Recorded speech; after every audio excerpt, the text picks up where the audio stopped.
Hi everyone, I'm live here with Sarah Lyon from the Center for Traditional Textiles of Cusco, who is going to show us the new exhibit here, put on by CTTC at Museo Inca, the Inca Museum here in Cusco. And first, she's going to give us a quick walkthrough. Hello, everyone. I'm Sarah. I'm the supervisor of the Education Department at the Center for Traditional Textiles of Cusco. So for the past few months, we've been in Museo Inca, the Inca Museum in Cusco, to showcase the work of the weavers to recover the looping technique, which comes from the Paracas and Nazca culture. It's essentially a three-dimensional embroidery technique. ¿Y en español? Ok. Hola, buenos días con todos. Me llamo Sarah Lyon, soy la supervisora del Departamento de Educación en el Centro de Textiles Tradicionales del Cusco. Aquí lo que vamos a hacer hoy día es ver la exhibición Textiles Ancestrales Paracas, la lucha por rescatar la técnica del anillado. Entonces, es una exhibición que explica el proceso de los tejedores para recuperar la técnica del anillado que viene de las culturas Paracas y Nazca. Es una técnica compleja de bordado. Vamos a entrar ahora a la exhibición a ver cómo ha sido el trabajo. Vamos entonces. Yeah. ¿Y por aquí entramos? Por aquí entramos.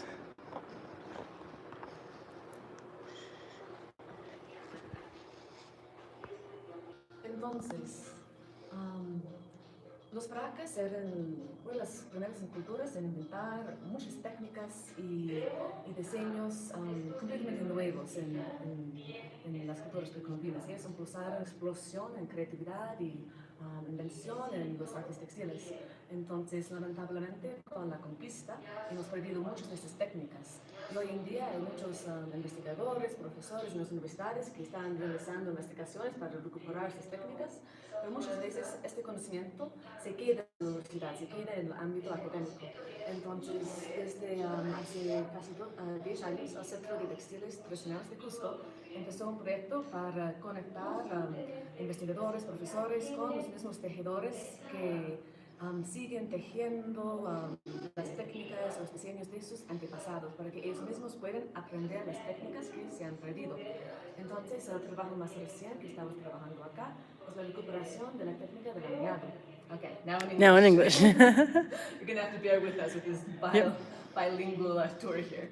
So, the Center for Traditional Textiles of Cusco began a project about 10 years ago to recover textile techniques, designs, and styles that had disappeared.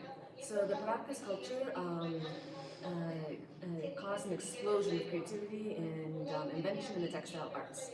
And unfortunately, a lot of those amazing techniques that they invented, these pre-Columbian techniques, disappeared with the colonial era, and today there's a lot of scholars, a lot of academics, professors who are investigating and recovering these techniques and actually know how to make them now, they know how to do them.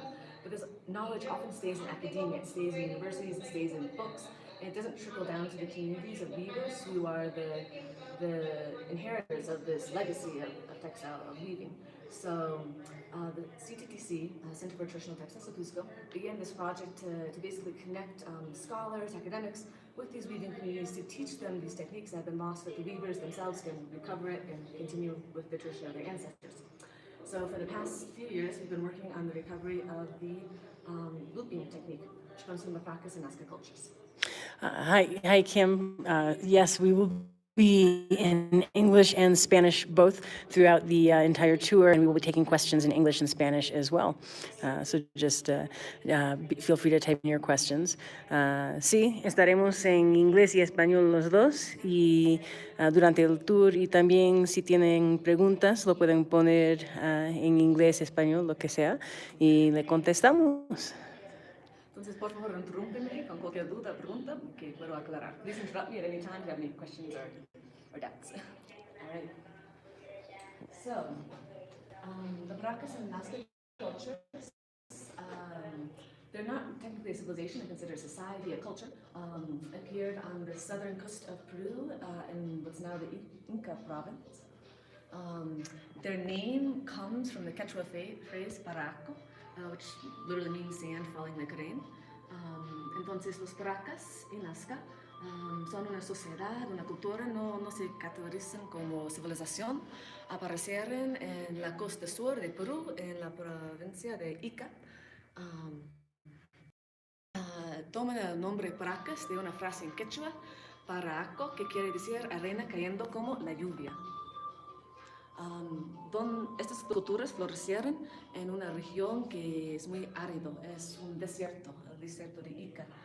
Es un terreno muy difícil, es muy árido. Es sorprendente que una cultura tan increíble apareció justamente en este desierto, que es el segundo más árido en todo el mundo. Sí, en todo serio, es muy árido. It is a very arid and dry climate, and it's surprising that any civilization could flourish there. Exactly. Entonces, los Paracas transicionaron en la cultura Nazca. So the Paracas came first, they transitioned into the Nazca culture.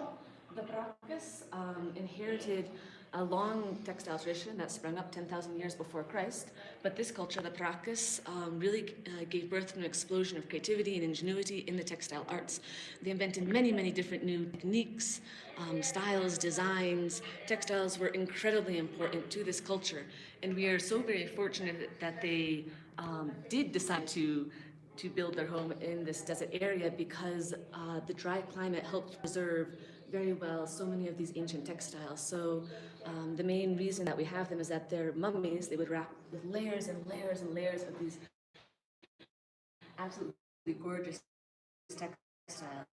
And thousands of years later, and starting around the 1920s, archaeologists and mostly gravers began to entomb these textiles and mummy bundles from the Ica Desert.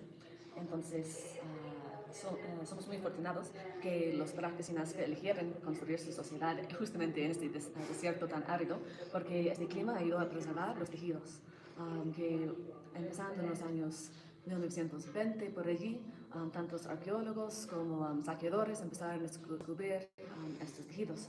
Entonces, como mencioné en inglés, los Paracas eran los herederos de una línea larga de arte textil que empezó 10.000 años antes de Cristo. Pero esta cultura específicamente impulsó una explosión en creatividad y en invención. Los artes textiles inventaron muchas técnicas, muchos diseños, estilos que tendrían mucha influencia en las otras culturas indígenas que vinieron después de los Paracas. Entonces, una de las técnicas que para nosotros aquí hoy día es lo más importante es la técnica de anillado. El anillado es literalmente un bordado tridimensional. Entonces, para los Paracas, la técnica más importante era el bordado, más que todo el bordado dos-dimensional que todos conocemos, que teje figuras, cosas figuras encima de una tela como base. Pero en el anillado lo que pasa es que no necesitas una tela como la base. Tú puedes tejer figuras tridimensionales como estos pajaritos y ramas de flores que ves en este ejemplo. Es una técnica innovadora que tú puedes usar tu imaginación para crear cualquier figurita que quieras prácticamente. No es como talar que limita por la técnica. Okay, so for us here today, one of the most important techniques that the practice invented was looping. It's literally a three-dimensional embroidery technique, like I mentioned before. So for the practice, their most important technique was embroidery. It's a very versatile technique, of course, that allows you to essentially embroider any figure that you can imagine. It's not like weaving where you're limited by technique and the rigidity of the loom.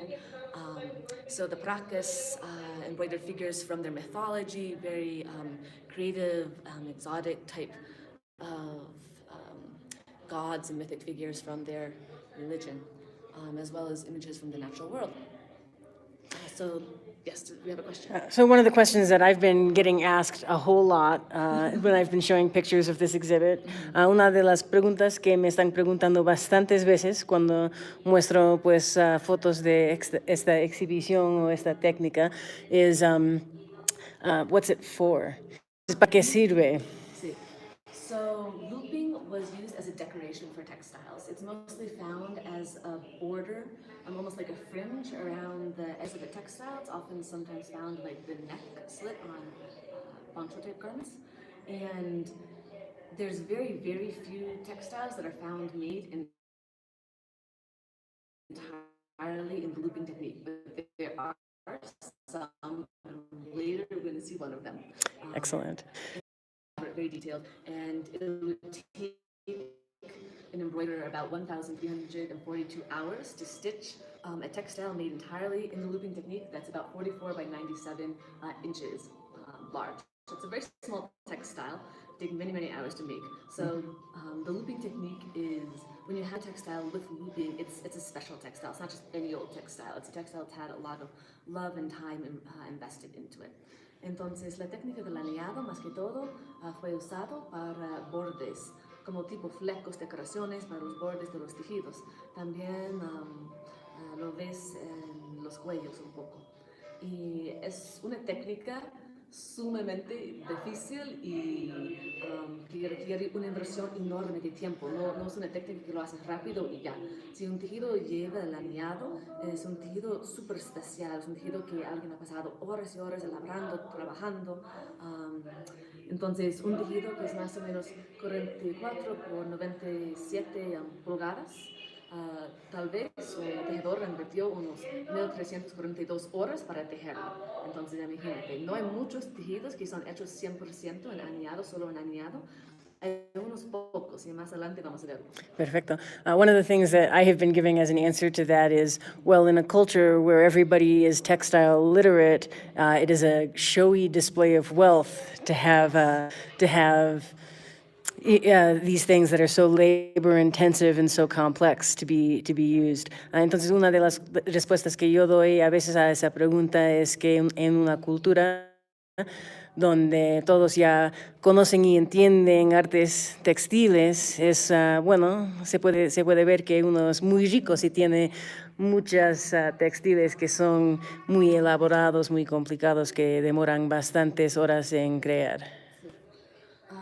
Y el aniado, en apariencia, parece mucho al tejido a plitos, pero no se debe confundir con el tejido a plitos. El tejido a plitos es una técnica colonial que aprendieron acá de los españoles. So, looping in appearance, it looks a lot like knitting. They shouldn't confuse it with knitting. Knitting is a colonial technique introduced by the Spanish, and although it looks like knitting, it's not done with knitting needles, it's done with sewing needles, multiple different sewing needles with different colors of thread. Entonces no se hace con el palito de tejido a plitos, sino se hace con una aguja. Varias agujas y diferentes colores de hilo. También me han preguntado algunos si no es parecido a la técnica nórdica de nail binding. Many have also asked me if it's not like nail binding. But my friends here who do aniado and who have also studied nail binding say that no, it is not the same. The means of making the stitches are different, and so that's a complex, long answer question that it would be interesting to write a longer piece about at some point for somebody maybe in everybody's copious free time. Entonces es una pregunta que sería interesante, creo, para investigar un poco más, quizás escribir algunos artículos para todas esas personas que tienen tanto tiempo libre para hacer tales cosas, ¿no? Yeah. Bueno, seguimos. Siempre la vista se nota como similitudes entre técnicas peruanas o andinos y con otras culturas. Y sí, siempre pasa por mi mente cómo son relacionadas o sí son relacionadas, pero sí requiere bastante investigación. Sí, eso, ¿no? Okay, so the Paracas were incredibly influential to later Indian cultures. A lot of the techniques that the Paracas invented or inherited from other pre-Paracas cultures were passed down to Nazca, Juárez, etc., and filtered down to the Inca. So with the conquest, unfortunately, a lot of these techniques and styles and designs lost. So the conquest was in 1532 when Francisco Pizarro overthrew the Inca Empire, and the Viceroyalty of Peru was founded in 1542. During the colonial era, Incan textiles were outlawed on a number of occasions, most prominently with the rebellion of Tupac Amaru II, because Incan textiles had become very powerful symbols of Incan identity, and during the Tupac Amaru's rebellion, they were specifically used as ways to identify themselves as Incan nobility, and so the Spanish actually outlawed the creation and use of Incan textiles. So during the colonial era, a lot of the more complex and beautiful techniques were lost. Of course, not all of them were. The weavers from the Cusco region today, from around the country, from around the region, not just in Peru, but in Bolivia, Ecuador, etc., have continued backstrap weaving and other techniques. And this ancestral knowledge is passed down generation to generation. It's not something that they study in school or that is taught in a formal way. It's all taught at home or between extended family. So between the work that's being done in academia in pre-Columbian textiles and the communities of weavers who are the direct hereditaries of all this ancestral knowledge. So, lo de la conquista expliqué en español. No. Bueno, de repente, no, Ya, no creo. vamos a dar un paso Ya, atrás, un explicar paso. la parte de la conquista en De español. repente hay hispanohablantes que no saben de la conquista de Perú. Bueno, supongo que todos sí. Lamentablemente hemos perdido mucho del conocimiento del tejido que hemos herido de todas las culturas precolombinas. Entonces, durante la época colonial, durante el virreinato del Perú, los españoles pasaron varias leyes para prohibir la creación y el uso de los tejidos incas. Entonces, más que todo, eso pasó en la rebelión de Tupac Amaru II, pero no sé si todos lo conocen su historia, pero empezó una revolución, una rebelión que casi fue exitoso. Era algo súper fuerte para el país. Eso era como el primer paso que después dio un impulso a la guerra para la independencia para Perú. Entonces, el señor Tupac Amaru y sus seguidores usaron los tejidos incas, los uncus, etc., como un símbolo muy potente, un símbolo muy fuerte de su identidad inca, de resistencia contra los españoles. Entonces, después de su rebelión, los incas pasaron los españoles pasaron a ley para prohibir el uso y creación de los tejidos incas, los textiles incas. Entonces, con la época colonial, con la conquista, perdimos muchas técnicas, estilos, etc.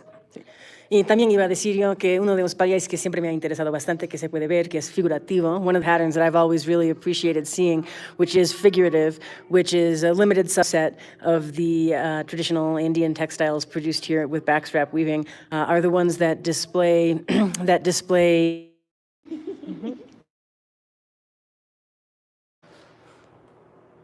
We lost connection for a little bit, but we came back. We should be back. So let us know if we missed anything. Entonces, empezamos con un proyecto para recuperar el llano.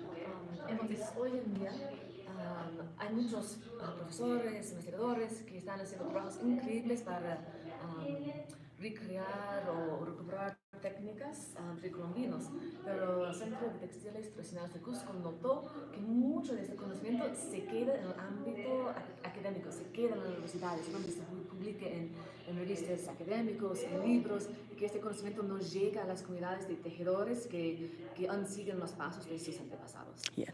Apparently we lost a little bit. We were talking a little bit about some of the figurative patterns that you sometimes see. Hablábamos un momentito de unos diseños figurativos que se puede ver. Que hay un diseño en que se encuentra Tupac Amaru siendo pues matado, siendo descuartizado entre 4 caballos con conquistadores montados ahí en los caballos, y después de eso a veces, pero es más raro, no se ve tantas veces, hay uno que es un diseño de un caballo siendo descuartizado por 4 cóndores. Y eso es muy, pero muy interesante. So yes, first there is Tupac Amaru being drawn and quartered between 4 horses with mounted conquistadors. And then after that, there is a horse representing Spain being drawn and quartered between 4 condors, which is, so there's a lot of heavy-duty protest weaving that has gone on in the couple hundred years since Amaru's revolution, which did not succeed, but almost succeeded, and was the impetus for the eventual revolution that did succeed. Yes. Yeah. You also notice that a lot of the designs that show Tupac Amaru, when there's civil unrest, when there's major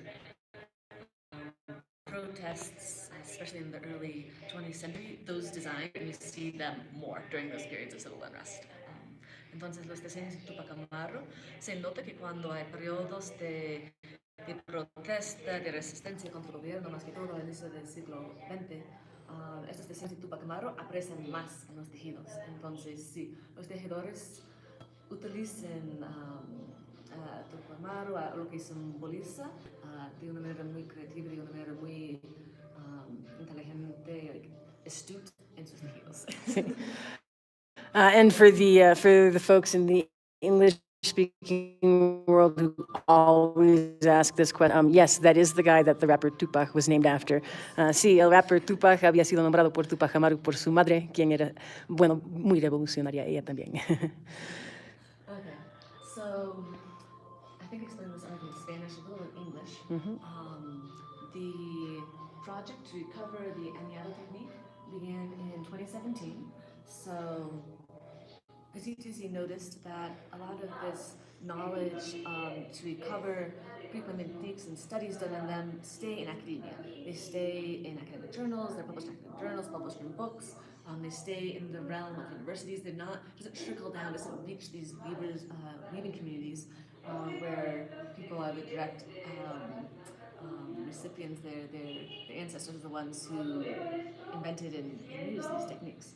So the CTTC began working with first two professors from Chile who came to the Tinque 2017 gathering of textile arts and conducted 2 days of workshops for weavers, representatives from each of the 10 communities that CTTC works with. So el proyecto para recuperar el añado empezó en 2017. CTTC se juntó con dos profesores de Chile que vinieron al Tinque, el Tinque 2017, Encuentro del Arte Textil, y dictaron 2 días de talleres en la técnica del añado para representantes de cada de las 10 comunidades con se asocia CTTC. One of the things I want to point out about this exhibit, which I think is unusual and uncharacteristic when it comes to a lot of these exhibits and really speaks to the motivation being to put the ownership of these techniques back in the hands of the people who originated it, is that in every single one of these places where there are pictures of people learning, where we're looking at the stuff that people made, everybody's named. All right, so we don't have any of that, nameless indigenous person doing random textile thing. Entonces, una de las cosas que es muy diferente en esta exhibición que muchas otras y que, bueno, a mí me da mucha esperanza y me agradece mucho ver, es muy diferente, que en cada sitio donde hay fotos de la gente que están trabajando y ahí pues al lado de los tejidos que han terminado, que están aquí en exhibición, siempre hay nombres de todas las personas que han trabajado en eso. Entonces no hay nada como a veces se ve en las comunidades académicas o extranjeras, donde es ya pues aquí tenemos campesinos que están haciendo su cosita campesina, ¿no? Entonces es muy diferente en ese caso porque respeta bastante a las comunidades así, a las expertas y a todos que están elaborando un trabajo asombroso. So, Sarah, thank you for that. Thank you, Abby, for noticing and appreciating that, because yes, it's something that we definitely are struggling against in all of the shows, exhibits, fairs that we participate in or work in. It's important to push back against that tendency in academia, in universities, in museums, to generalize indigenous people and see them as kind of a conglomerate. Almost as specimens, right? Exactly. Like, and yeah, for me that's to give credit where credit is due. And if you had pictures of a group of artists from some artist collective in the U.S. or Europe, we would name every single one in the photo. And I don't see why we should treat exactly those that we work with any differently. Totally agreed. That was a big push for my parents also in their work, and for me it was always weird to see places where I would see pictures of my friends that I grew up with, just nameless in some magazine or some journal or whatever. It's completely, I've always found it weird. So I really almost cried at the opening seeing that. It was so touching. Yeah. Thank you for appreciating this. For real. It has been a work of love this It evening. is. So, moving on to the work of the weavers and the actual process of recovering the aniado technique. So, 2017 we had the first two workshops in Tinque. En 2017 tuvimos los dos primeros talleres de aniado en el Tinque. Y de allí los tejedores han trabajado en la réplica del manto de Gotemburgo. Entonces, ¿qué es el manto de Gotemburgo? Es uno de los tejidos más grandes, hecho 100% en la técnica del aniado, que ha sido recuperado en todo el mundo. Hablando de este manto, comentó que es la pieza textil más importante que existe en el mundo. So the weavers, after the two workshops in 2017 in Tinque, they began to replicate the Shroud of Gutenberg. So what is this famous shroud? One minister from the Ministry of Culture from Peru described it as the most important textile that exists in the world. And why? Because it's one of the only textiles made completely in that has ever been discovered, which is very, very rare, very, very unique.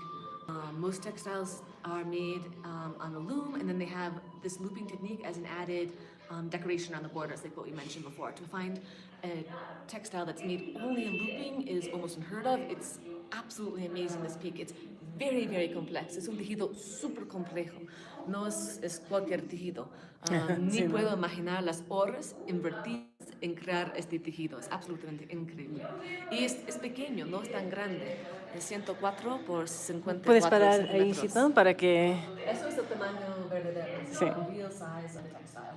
So Yeah. it's really not that big. The finesse, the quality of this is absolutely Yeah. astounding. I have never seen it in person. I'm dying to go to Lima to see Yeah, this. me too. And this picture, this life-size picture of this piece, was completely surrounded at the opening by all the weavers who came from all 10 of the communities that work with CTTC to be here while their work was being put on display and the exhibit being inaugurated. And you almost couldn't get up close to this because of all of the people who now know how to do this technique, who wanted to look at this life-size picture as close as possible, who were pulling out their cell phones and snapping pictures and talking about how they would do this. And so this one must have been broken, and I wonder what was in there and why. Maybe it was one color of yarn that was weaker. Maybe somebody was a crappy spinner. Like, a lot of the comments were amazing, just really amazing to see. Bueno, esta foto que se ve aquí, así del tamaño real, normal, actual, del tejido, había sido pues un punto de mucho interés para las tejedoras que han venido de las comunidades para la inauguración, para ver así de todo, porque, bueno, casi ninguno de nosotros ha visto este textil hasta en museos, entonces hasta mirar a estas fotos es una cosa muy asombrosa, muy especial. Entonces todos estaban sacando pues sus celulares, sacando fotos para llevar a sus comunidades y tratar de elaborar lo mismo, hablando de, bueno, ¿cómo hubieran hecho esta cosa aquí? Y bueno, esto aquí probablemente se ha roto, de repente habrá sido que haya algún problema con una forma de teñido, quizás alguien no hilaba tan bien, no se sabe. Anyway. Quiero que tengan en mente durante los próximos minutos, durante las próximas explicaciones sobre el proceso de replicar el tejido, que los tejedores nunca han visto al original. Los tejedores solamente están trabajando con fotos borrosas del internet y de libros. Entonces, para mí es algo absolutamente asombroso, algo increíble, imaginando que estas personas, sin ver el original, sin poder contar los puntos y 100% bien, han podido lograr lo que van a ver en los próximos minutos. For me, I want you guys to keep this in mind in the next few minutes as we go through the process of how they replicated this textile. that they have never seen the original textile. None of these weavers have seen the original Shroud of Gutenberg. They've only been working with photos from the internet, photos from books, and these aren't even high quality photos. They're blurry photos. It's not like the weavers can count threads or count stitches. So for me, it's absolutely amazing what they have achieved just Yeah. working from blurry photos. Well, and this is one of the really important questions about privilege and education in the process of reclaiming some of these lost or almost lost, in some cases genuinely lost techniques, right? Is that the people who have access to the archaeological textiles to study them may not necessarily be the ones who are in a position to really be able to recover the doing of the that is a really essential question of privilege and scholarship that one of the things about the Center for Traditional Textiles of Cusco that is so exciting is how much it works at breaking down those barriers and crossing them. Entonces, una de las cosas que a mí me importa mucho es que, bueno, hay cuestión de privilegio a propósito de quienes pueden accesar para ver estos textiles arqueológicos. Y mayormente los que tienen acceso no son las tejedoras en las comunidades donde, donde de repente no hay la oportunidad de ir a Lima o otros sitios para investigar y tampoco aún yendo, de repente no habría acceso todavía. Entonces eso es una de las cosas muy importantes del trabajo que hace CTTC, el Centro. Bueno, paredes y muros así del privilegio, los obstáculos que existen entre la gente que todavía siguen haciendo estas técnicas tan importantes, pero quienes de repente no tienen acceso a todo lo académico para seguir estudiando más lo que se ha perdido. Y bueno, eso es una buena transición en la próxima parte. Transition to the next part. So the history behind the Shroud of Gutenberg is absolutely fascinating. La historia atrás de este manto de Gotemburgo es fascinante. Entonces, en 1920, una serie de textiles precolombinos empezaron a aparecer en el mercado negro. Y estos tejidos, nadie nunca había visto tejidos arqueológicos como del público en general. So in 1920, a series of pre-Columbian textiles that were absolutely exceptional, no one had ever seen textiles like this before, began to appear on the black market in Peru. And they quickly caught the attention of both anthropologists, archaeologists, and the general public. So Julio César Tello, que es conocido como padre de la arqueología peruana, se encontró con uno de los saqueadores quienes los mostró las tumbas de donde provienen estos tejidos asombrosos. So the father of Peruvian archaeology, Julio César Tello, tracked down some of these grave robbers who were bringing these textiles to the black market, and they showed him the tombs where these textiles were being taken from. Entonces, entre los años 1920 hasta 1930, el señor Julio César Tello, padre de la arqueología peruana, empezó sus propias investigaciones en estos tres sitios funerarios que eran de la cultura Paracas. So between 1920 to 1930, the father of Peruvian archaeology, Julio César Tello, began his own investigations into these three ceremonial sites that belong to the Paracas culture. And he unearthed some of the most amazing Paracas textiles that have ever been discovered. Y durante estos años, el señor Julio César Tello descubrió uno de los tejidos más asombrosos, más increíbles de las culturas Paracas y también Nazca. Okay. So, in 1935, an ambassador from, a Swedish ambassador, Sven Karel, illegally smuggled 100 Paracas textiles to Sweden, where they were donated to the Museum of World Culture in Gothenburg. Entonces, Sven Karel, un embajador de Suecia en Lima, sacó ilegalmente más que 100 tejidos a Suecia, donde los donó de manera anónima al Museo de la Cultura Mundial en Gotemburgo. So, these textiles remained in this museum until 2008, when they were put on special display in an exhibit called Paracas, un mundo robado. Entonces, estos tejidos permanecieron en Suecia hasta el año 2008, cuando se mostraron en una exposición nombrada Paracas, un mundo robado. Entonces, con un nombre así, no entiendo la lógica atrás de este nombre. ¿Qué mundo, qué museo en el mundo va a poner un título como Paracas, un mundo robado y no esperar quejas del país de donde vinieron estos tejidos? Eso es exactamente lo que pasó.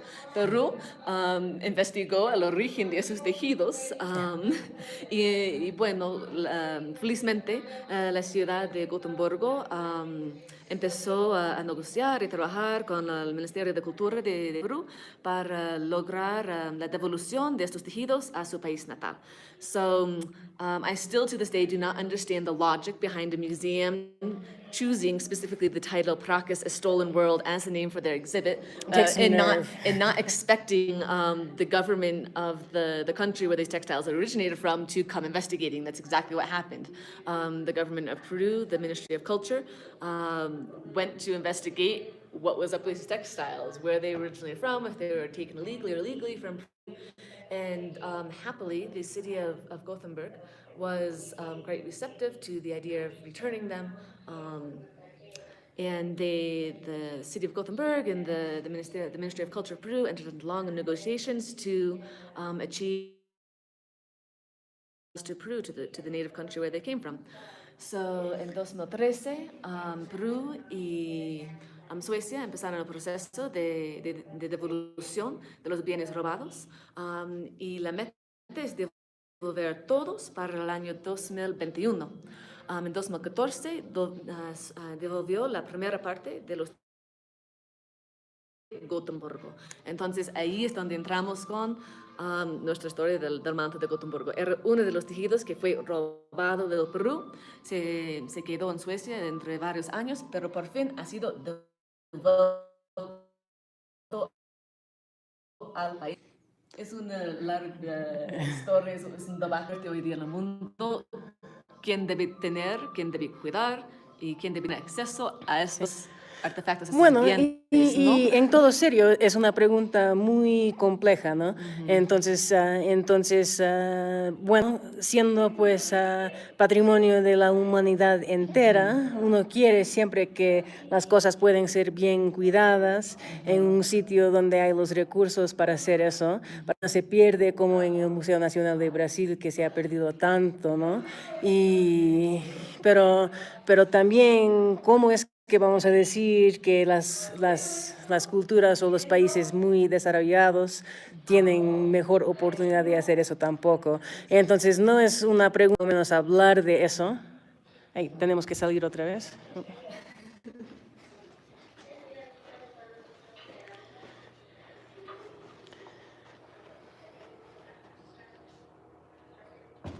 I just noticed a huge error.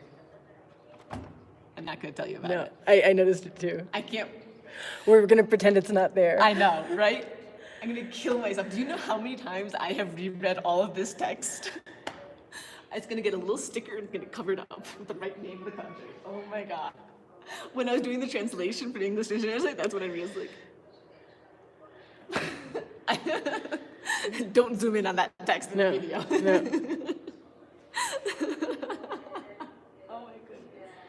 All right, I think we're reconnecting here. If we step out and to the patio, perhaps? Yeah. I think we have for this. Oh my God. And I had someone fact check. Like, I had someone, like, review all the names for me. I'm like, review that this is the correct name of the museum. Review this is the correct name of the Manto de Gotemburgo. Like, it's spelled for everything. There we go. There we go. Okay, we're back, I think. I think we're back. Okay. All right, I think we are back. Are there any questions, by the way? Yeah, I've been asking the questions as they come in, I think. I think we're back. So to translate that last part we did in Spanish to English, so in 2013, Peru and Switzerland came to a precedent-setting agreement to return these stolen textiles to their native country. And the goal is to return all of them by 2021. The first part of these textiles were returned to Peru in 2014, and one of them was the most famous Shroud of Gutenberg. So, did you notice that this is an opening? No, I didn't notice it until today. It's because after I print it, I had the rule of never reading anything because Yep, I know because you know, right, when you gotta go live, you gotta go live. Okay, so now we're back again. Got to reconnect.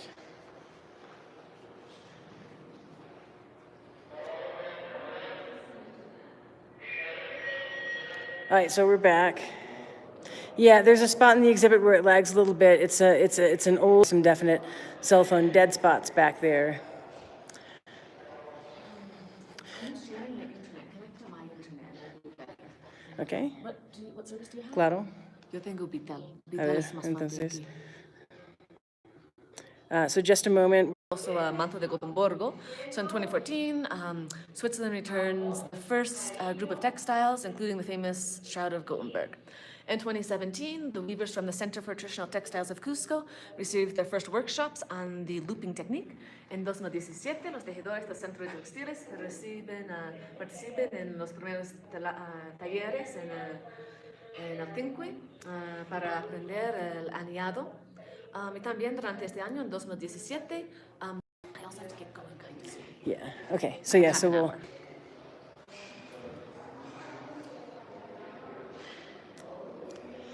All right. So with all the fun we're having connecting. It did so well at the beginning too. It was. It was. It was. All right. Someone say something if we're connected and you can see us. And not live, and I'll post it. So now I think we're back. So now we're going back in. This is the fun of doing some of this stuff live. Thank you all for bearing with us. All right, as long as it buffers and we come back, we'll try and finish up this part quickly so that we can get around to the really. In 2017, the weavers took their first workshops on looping in Tinque, and also during 2017, Switzerland returned the second part of textiles, stolen textiles to Peru.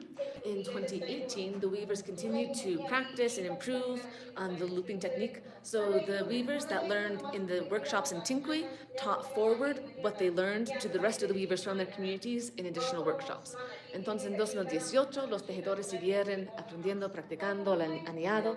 Entonces, los representantes de cada comunidad que aprendieron el aniado en el Tinque enseñaron más talleres a los demás tejedores de las 10 comunidades, para que ellos también pudieran aprender esta técnica compleja. Y en 2018, el Centro de Textiles eligió la técnica del aniado como el I think we're back. So in 2018, the Center for Traditional Textiles of Cusco chose the looping technique as the theme for our annual weaving competition, Weaver Awards. So the goal was for each association 6 squares from the Shroud of Gutenberg.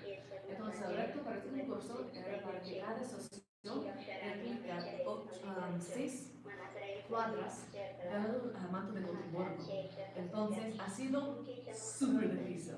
Súper difícil. 1000 veces más difícil que lo que pensamos. Pero como se fue, hemos pensado, ay no creo que vamos a recibir buenos resultados. Bueno, sí. Los escritores nos han sorprendido, especialmente para mí, la figura de los tejidos de la banda, sí. de arte es absolutamente increíble. So, as we saw the weavers working, as we saw the progress going along, we didn't have high hopes for the results of this competition. Mm-hmm. Like, we think we've probably given them a bit more, we've bitten off more than what we can chew. Yeah.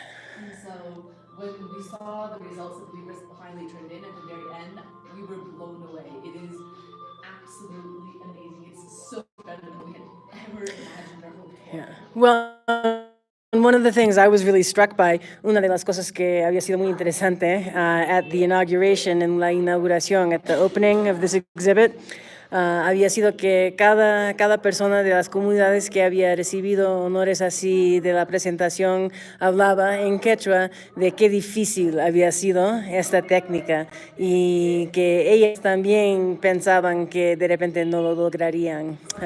So everyone, all the weavers who came for the opening from all the different communities, also when speaking in Quechua at the opening as they were receiving certificates and honors for having worked on all of this. Every single one of them gave a speech saying, man, this was really hard. And we're talking about some no shit serious weavers who very, very rarely say anything is hard. Some of them are folks that I grew up with who don't play. So this is really hard and really time consuming. I've spent one afternoon trying to learn a little bit, and I've got a whole lot more work to do on it.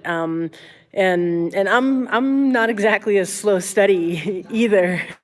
So it's really hard and really impressive what happened here. Kat, aniado and the looping technique were not the theme for the Tinkui, but they were the theme for the 2018.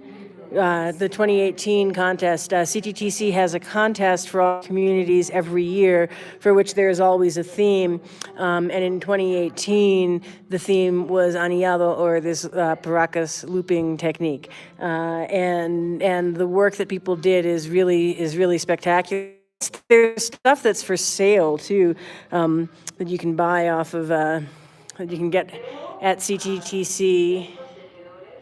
And if you know someone who's got CTTC textiles for sale with them for trunk shows and things like that, sometimes they'll have some of these aniado pieces. And they're really, really beautiful and amazing to look at.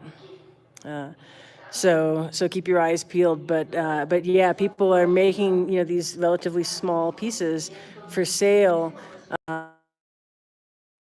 As well as part of the learning process. So as part of the incentivization of learning all of this stuff, being able to provide a market for it is an essential function that the Center for Traditional Textiles of Cusco also provides. So that means anybody shopping with CTTC is really putting their money where their mouth is in terms of preserving and bringing back and recovering these textile techniques and directly benefiting the communities who should be benefiting as the heirs and owners of these techniques. And we want to go beyond replicating. Replicating is it's a way to learn. But now that they know the technique, the next step is to take this further than what their ancestors did, to start being creative and inventing new ways to use the technique. So that it stays a contemporary textile too, and that's one of the things I really liked about the sign over there that says "Reconquistando lo perdido" or "Reconquering what's lost." So there's a heavy dose of post-colonialism in that.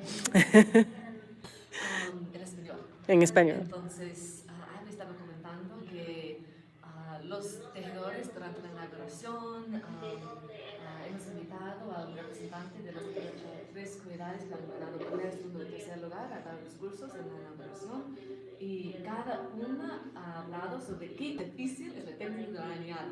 No es una técnica simple, no es una técnica fácil que tú estás allí, hablando la tele, charlando con ellos. No, porque hasta físicamente es difícil, es muy pequeño, hay que necesita luz muy buena y it takes really good light, it's really small, it's hard on the eyes, es difícil a los ojos, se cansa fácilmente y también requiere tanta paciencia que no es para jóvenes tampoco.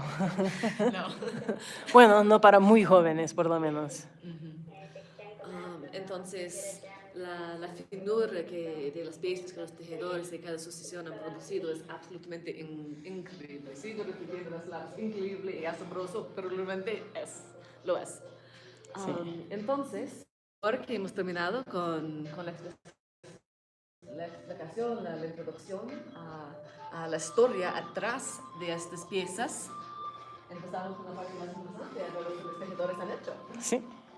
So now, now that we've talked about the history and done all of that kind of stuff, let's go take a look at the pieces, which is really the exciting part. So this is the first place piece. Yes, this is the first place winner of the 2018 Weaver Awards in the Aniado technique. It's from the Association of Patabamba, the Association of Weavers, Awai Akarichik Payatika from Patabamba.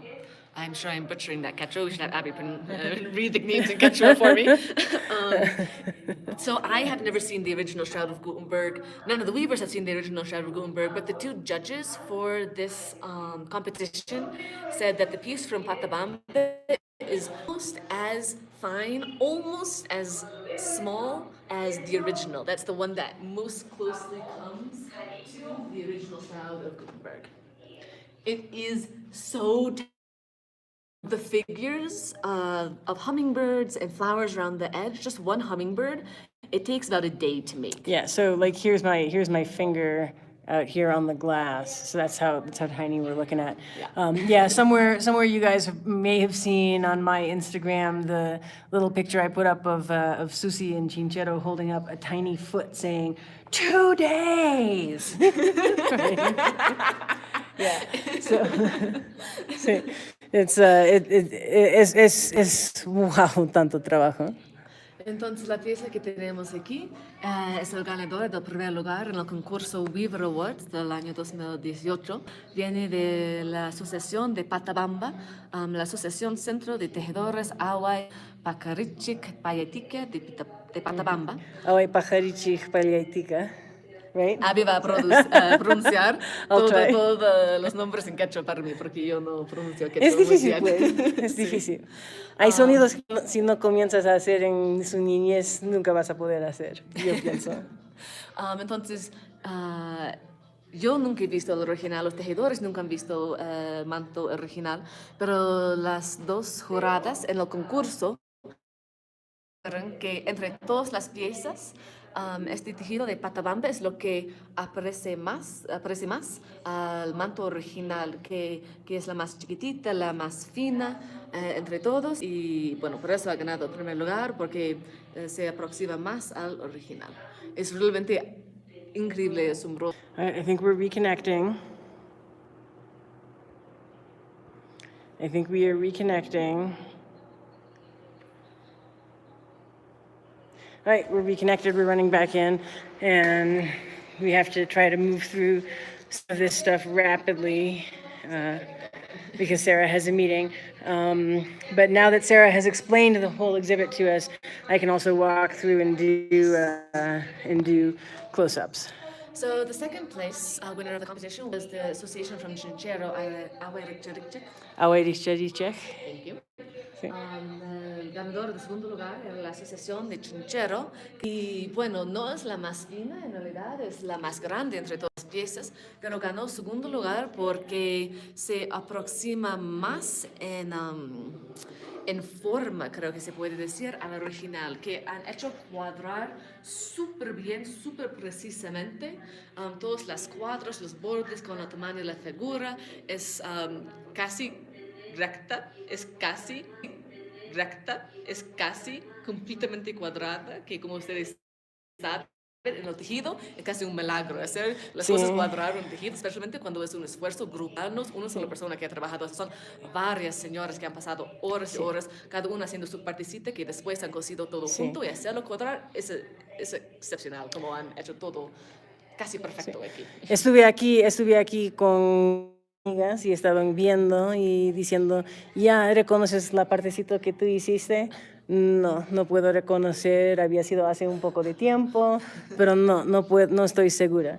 Pero también sí, las chincherinas, esa asociación en particular, tienen mucho orgullo en eso, en tratar de hacer textiles, bueno, así en que participan muchas personas, pero que no se puede ver que hay diferencia entre ellos. En la consistencia es un punto de orgullo muy fuerte para esa comunidad. So yes, go on, please. Para mí es muy interesante, es algo excepcional y diferente, que la tejedora no ha podido identificar su pieza, porque Siempre cuando hablas con un tejedor dicen, "Ay, yo he hecho esta parte, yo he hecho esta parte, Sí. y mi compañera Alejandra hizo esta parte." Sí, sí. Entonces que no puede diferenciar entre el trabajo de un tejedor y otros porque han hecho un trabajo milagroso en como sistematizar, en hacer todo lo más parecido y unificado que se puede. Sí, hablamos de estas partes que son muy similares a otras, ¿no es cierto? No tanto a estas partes, porque claro que gente reconocen cuáles figuras han hecho, pero así del borde y de esta parte no podían identificar. Y esos pues han sido amigas mías desde siempre y yo pues crecí con ellas hilando y tejiendo y pudimos siempre identificar. Entonces ha sido pues muy asombroso hacer eso. In English? Yeah, in English, you first. Okay, so Abby was commenting that when she was here in the inauguration of the exhibit with her friends from Chinchero that she grew up with, they were explaining that they couldn't identify which part that they had made.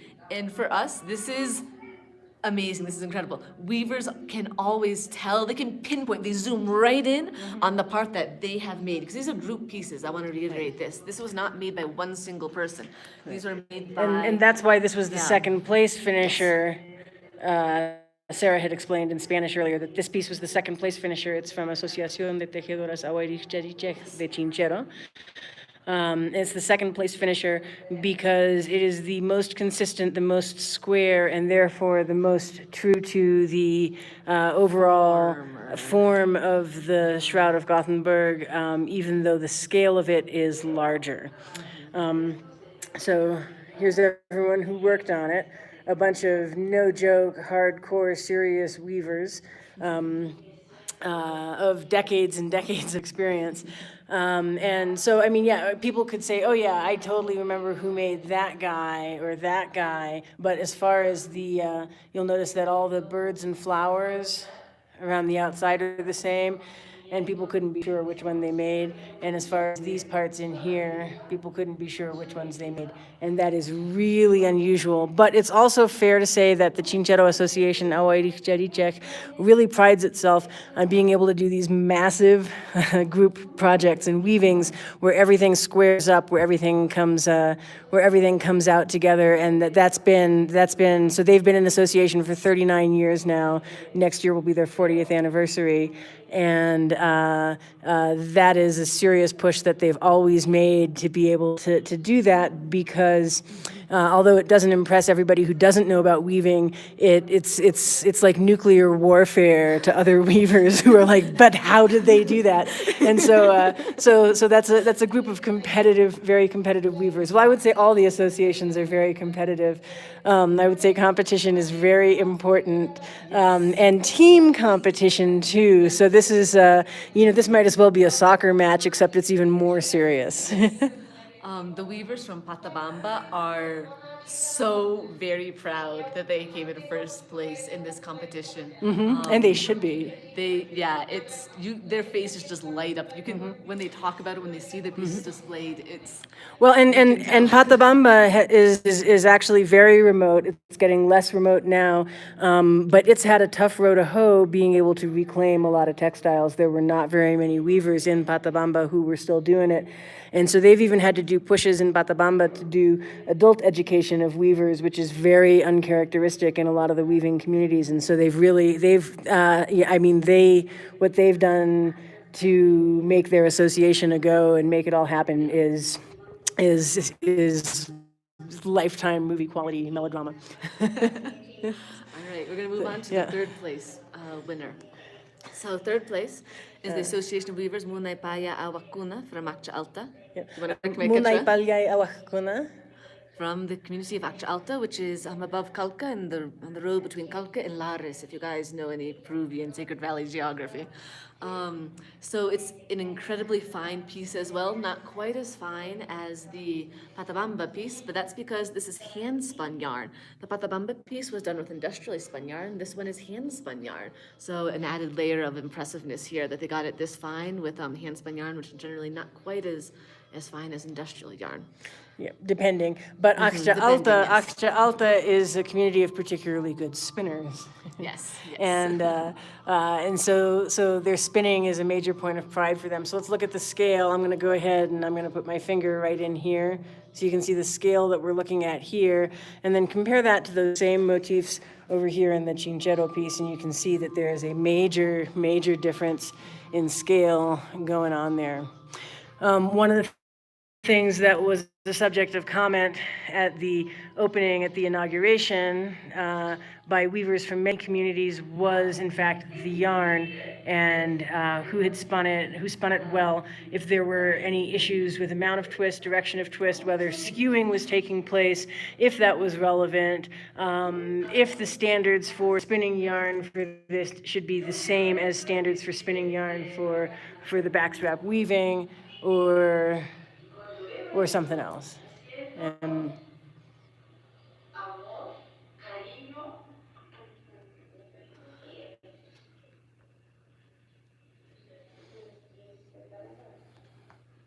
Entonces esto es pues todo hilado a mano, se puede ver la diferencia en tamaño, así en cómo es para hilar. So how fine a yarn was spun, qué fino es. Bueno, yo pregunté eso también, si había sido cantido o no. So I asked that too, if these were all plied yarns or not, because I couldn't see without a magnifying glass and getting up close. Yes, these are 2-ply yarns. So as to how fine a yarn was spun, that fine, so that's a 2. Okay, we're actually reconnected, but it hasn't gone back to being full color yet.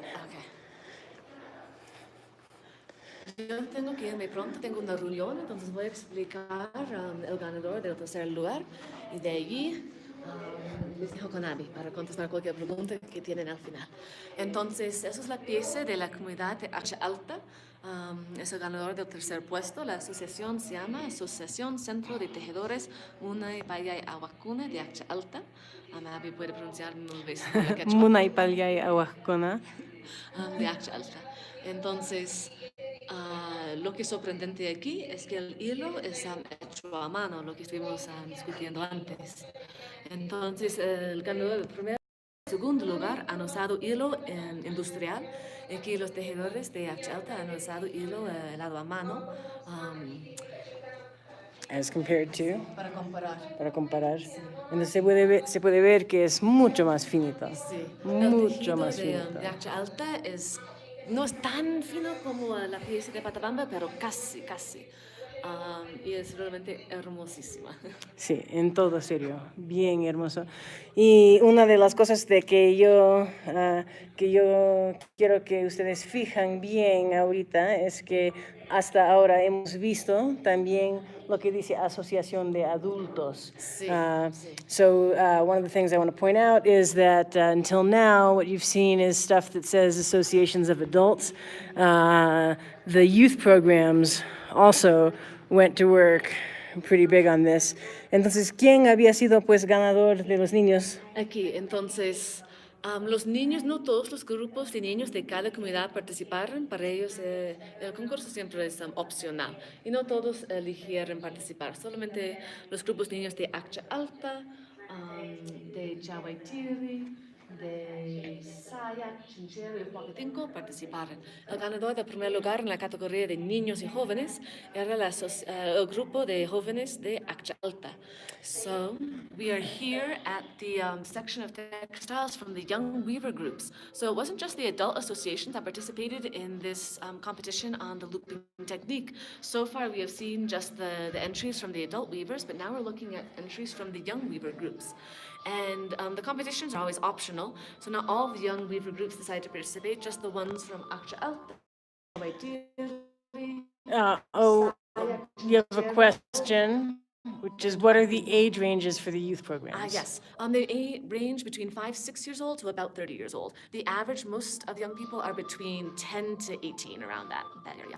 We do have some very, very young weavers, 5, 6, 7, 8, and then also some youths who are in their 20s who haven't joined the adult associations yet.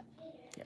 So right now we're looking at the first place piece from the community of Akça Alta, from the Young Weaver group of Akça Alta. It's I can't say that it's more or less fine than the piece woven by the Adult Association from the community of Akça Alta. It is absolutely amazing. I am blown away by this piece. It could have entered in the adult It really could have, and competition. I want to point out that the spinning was also done by the kids. So there's no cheating with your mom spinning or your dad spinning in here. Akça Alta, like I say, is a community which is very proud of its spinning, and with reason. And these are the kids. And so here's even this was something that people kept kind of going and tugging at and looking at. And, I'm totally getting away with touching something in a museum, but I'm gonna get up my sign and say no tocar. but so see how that guy's arm crosses over, and everybody had lots to say about the amazing spinning in this piece and how good a job they did. And there was also some discussion, like I say, of how this squared up really well, even with the challenges that everybody wasn't 100% taking on, with how much twist, how much excess plying twist, quote unquote excess, or the specifications for the yarn, which is another whole thing that everybody really wants to spend time investigating and thinking about, but that's a very deep rabbit hole, so there wasn't time for this contest, or so I kept hearing from people who were looking at all this. But just look at this amazing work, and what I was hearing is that the kids who were working on this in Akça Alta are mostly between sort of 8 and 15. What I was hearing. It's amazing. All right. So. I'm going to leave you with Abby. Thank you, Sarah. The rest of the pieces from the adult associations and also from the Young Weaver groups. I have to get going. I have a meeting back in CTTC. But it was lovely being here with you today, and I hope that you learned a little bit more about the looping technique and Weaver's work to recover it. Yo me tengo una reunión en las oficinas de CTTC, entonces les voy a dejar con Abby para explorar las otras piezas de las asociaciones de adultos y también las piezas de los grupos de niños. Ha sido un placer, espero que hayan aprendido algo más sobre el anillado y los esfuerzos de los tejedores de Cusco para recuperarlo.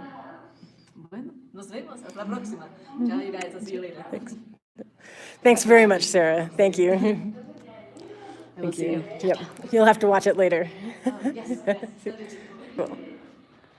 So we'll spend a little more time here, and I'll take a few more questions, and we'll show you a bunch of these pieces.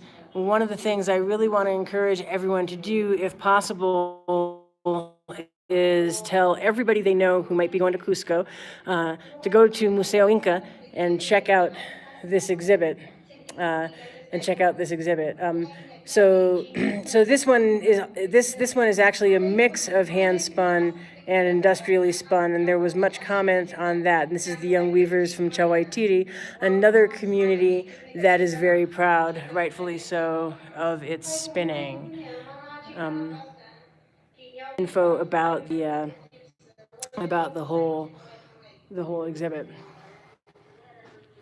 So in this case, in the Chinchero one, I happened to hear that they did use industrially spun yarn, but they put in more plying twist so that it would be stronger, which was not so much done in the adult piece, as I understand. So you can see that there is a little bit of skew on some of the stuff that's worked in the round. So then there was a bunch of discussion about whether or not going that route, working it around and around, was strictly the best way to do it, or what effects you could get, and yeah. So as to the question was asked, so since I got to touch a piece, how did the fiber feel? Well, it felt like the weaving yarn that I'm pretty accustomed to handling.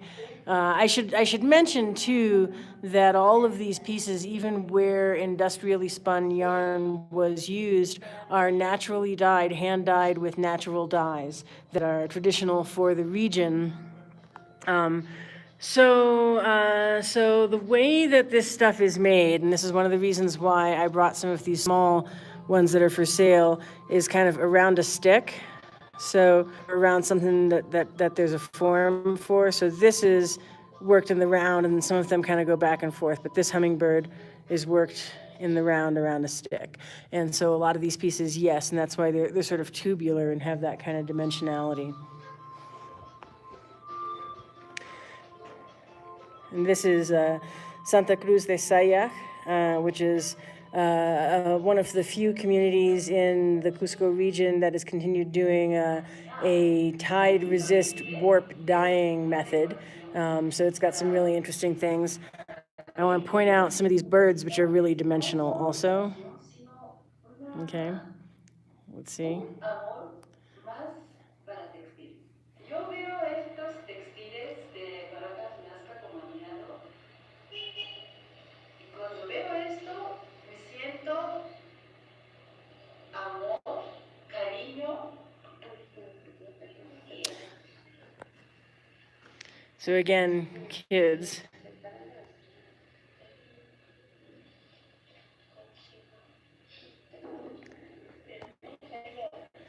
Looks like in the case of Salyak, a couple of families worth of kids.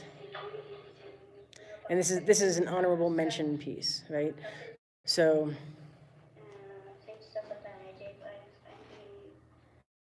doesn't have an awful lot of economic opportunity other than what weaving stuff can go on.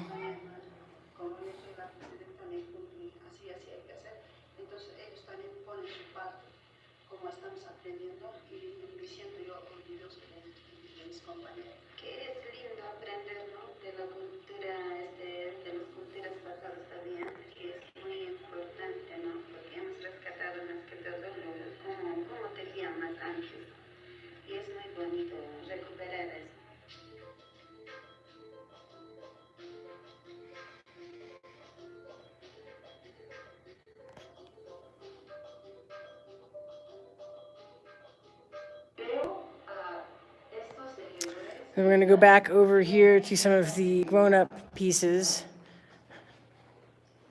and look at this stuff. And then, so this is from the Asociación de Tejedoras Wiñay Awakuna from Huacatinco. That means always weaving together, people always weaving, forever weavers.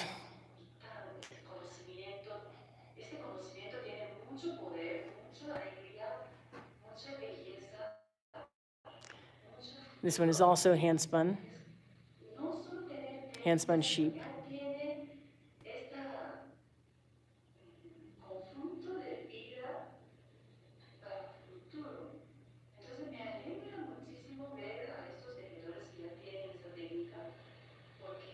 So in some future videos, I'll be doing some up close and personal with people working on this technique. And I am going to proceed, of course, with trying to learn it myself so that maybe I can pass it along elsewhere in the world too.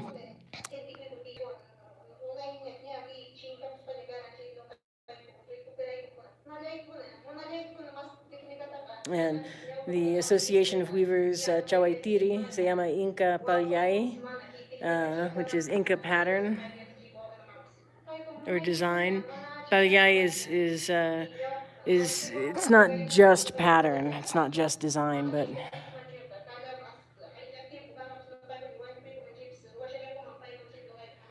Kat says she was wondering how long it would take until they made you sit down and learn this too. Well, they've already done that to some extent.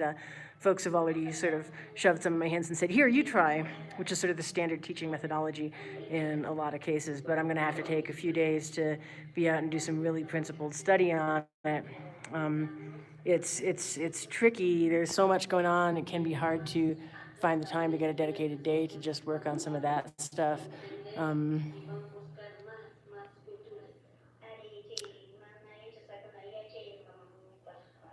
Sí.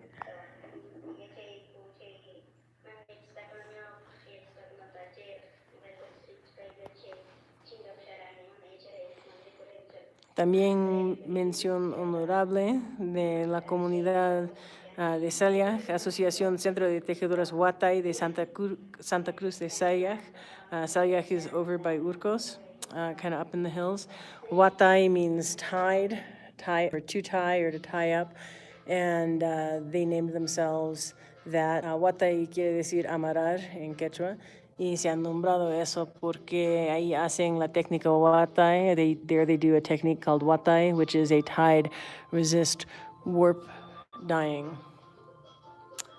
And if folks are interested, maybe we can swing by the CTTC Sol office a little later on today, and I can show you some textiles live from all of the various towns and communities. Entonces, de repente, si hay interés, y díganme si es que hay, puedo pasar por la tienda y museo en Avenida Sol que tiene CTTC para mostrarles algunos textiles de otras comunidades, los típicos que están haciendo. Técnicamente es una decoración para textiles. Para mí y mi punto de vista es no solo decoración, sino And this is from the Asociación de Centro de Tejedores Cuatro Lagunas de Acopía. Acopía is also pretty remote, and they are in the famous Four Lakes region of Cusco. Really beautiful place. And this is also all hand spun. And so there's some experimentation in here with differing amounts of twist, different thicknesses, and different specifications.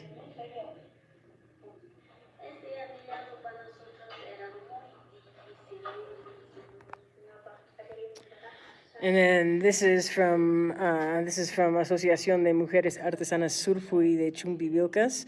They're in Santo Tomás, Chumbivilcas. For those of you who may have been following me for a while, you may have seen a bunch of pictures and videos of a dye day, a two-day dye workshop with all the dyeing that I and Carrie Sundra from Alpenglow Industries were privileged to attend earlier this year. Chumbivilcas is a remote province of Cusco. It was about 8 hours by car. My mom told me she went there in the late 1960s, and it was 3 days. The first 2 days in a 4x4 pickup truck, and the last day on horseback.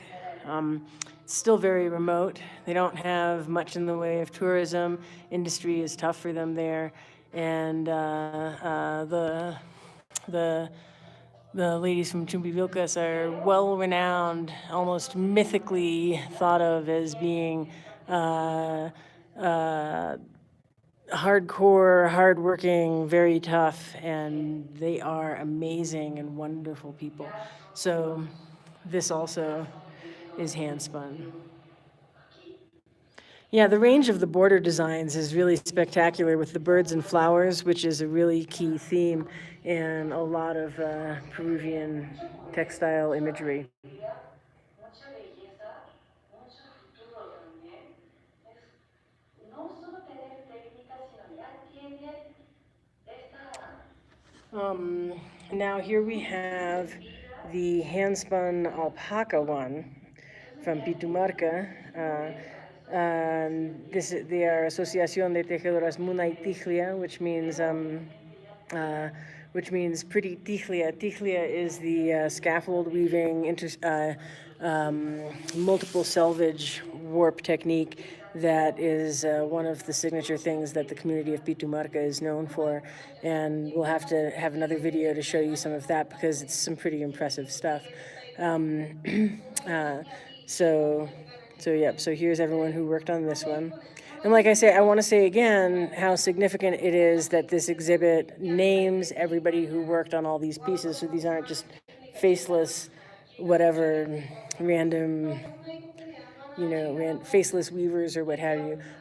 This one was a heavy contender. It received only an honorable mention, but it was a heavy contender for serious, for first, second, or third place on the grounds that it's really badass. But unfortunately, what happened was one of the association members who had deliverables for it quit about a week before everything was due, and somebody else had to pick up and make her stuff.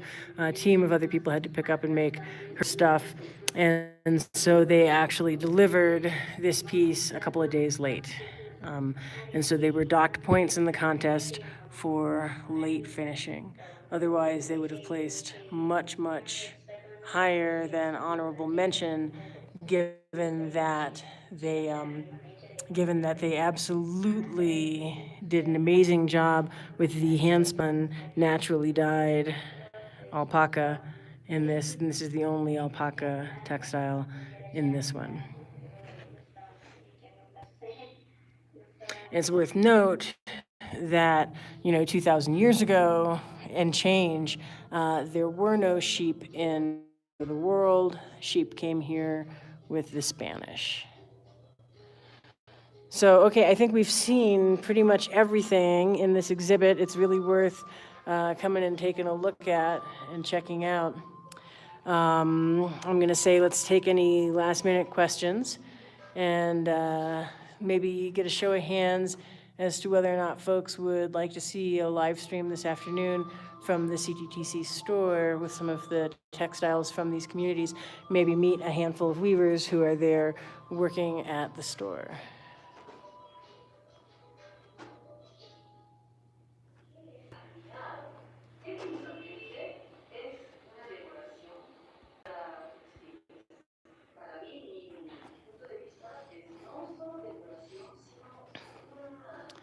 All right, so I'm gonna walk out.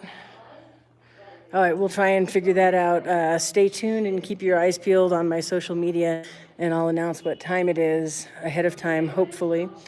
I'm gonna sneak out and I'm gonna show you some of the rest of what's in Museo Inca, which is this larger whole museum that's in this great building, and we're gonna walk out to the courtyard. So this is a colonial city block. It's been nicely fixed up and stuff, and we'll go say hi to Rosa, who is at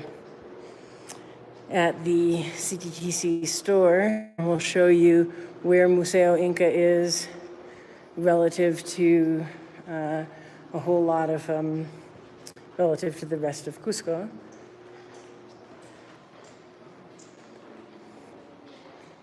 And here's the exhibit that we just saw.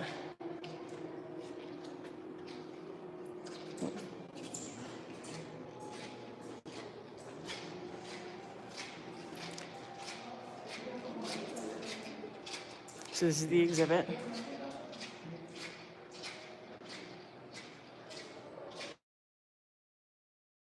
It's the fight to recover this lost technique. So yeah, there's this beautiful central courtyard and then nice stuff. And then, oh, here's an exhibit about the Eshuachaca bridge, which is the rope bridge. There's actually a Nova episode from 1997 that my dad was in, where he went and did the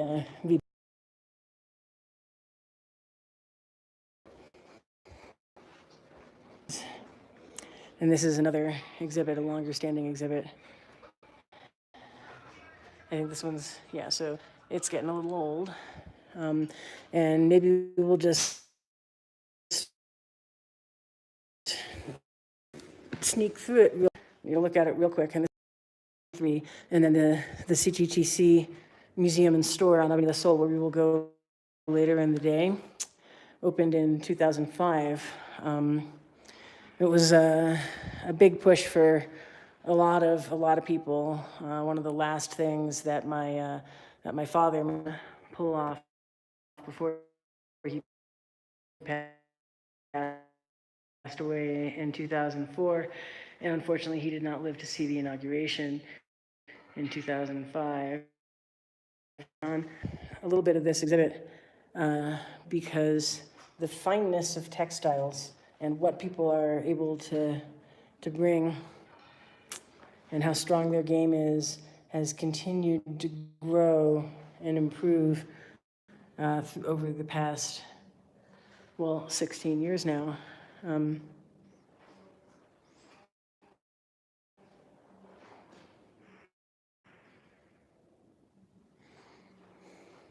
So this is just a real quick run through with some of the other techniques, the tapestry technique they do in Pitumarca, for instance. Some of the knitting. And so I think you'll see that the examples of more there's been a lot of benefit to being able to make it a marketable product. So folks from CTTC and its associated associations do come here to do demonstrations in the courtyard, so you can always see some going on here. And new stuff that is for sale. Buenas, tengo que devolverte para que no me voy con todo eso. Hola, Rosita. Sí. Rosita is a weaver from Chinchero, and she works at CTTC as a seller. Entonces, la Rosita es una tejedora de Chinchero y también trabaja como vendedora en CTTC, en Avenida Sol y en varias partes. ¿No? Aquí en Museo Inca, en la tiendita. Entonces estuve terminando para que todos puedan ver cómo es el sitio y voy a salir hasta la calle para mostrarle dónde está y después voy a regresar, sí, y ir pues esta tarde a la tienda en Avenida Sol para mostrar también en video así, en vivo. Entonces estará en Facebook si quieres ver más tardecito. Sí. Bueno.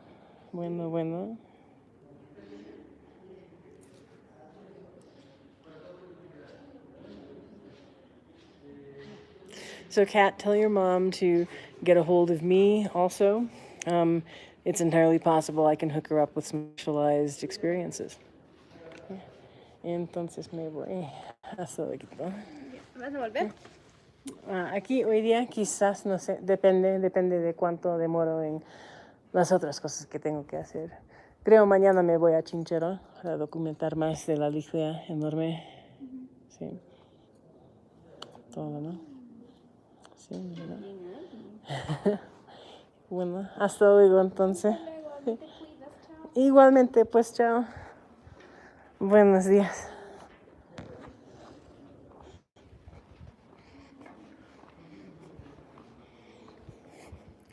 Yeah, so I've heard some buzz that this museum doesn't get the traffic that it used to, that it's not as cool as it used to be. I think it's a fantastic museum. It's worth going, even if there isn't always even if there isn't one of the temporary exhibits going on there. Gracias. So here we are walking out to the street.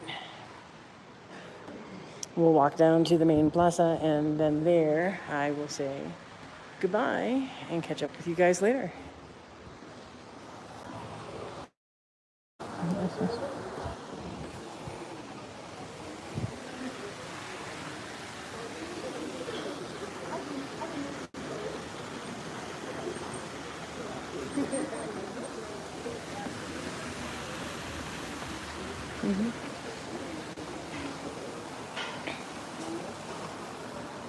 Yeah, so CTTC has a presence there, but it's a relatively small presence, and I think lots more museums in the area would benefit from having a stronger CTTC presence at them.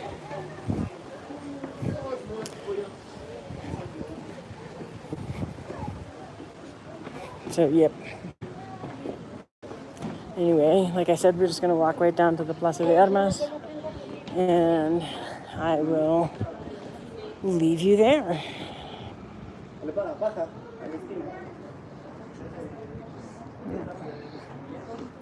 No, gracias. No, gracias.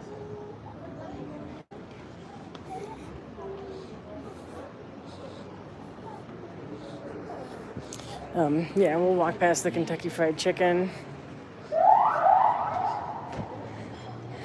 and the McDonald's that's up here.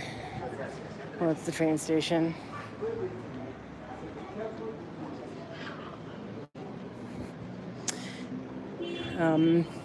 And I guess this is where I say, if you enjoyed this and you want to see more things like this on an exclusive basis, joining me on Patreon is a good way to get to do that.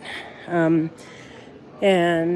coming up soon, we expect to see more exclusive and live things in general from people in the various weaving associations. Like I say, yep, the McDonald's. No purity anywhere. The Plaza de Armas. Restaurants, vendors, all of that sort of thing. So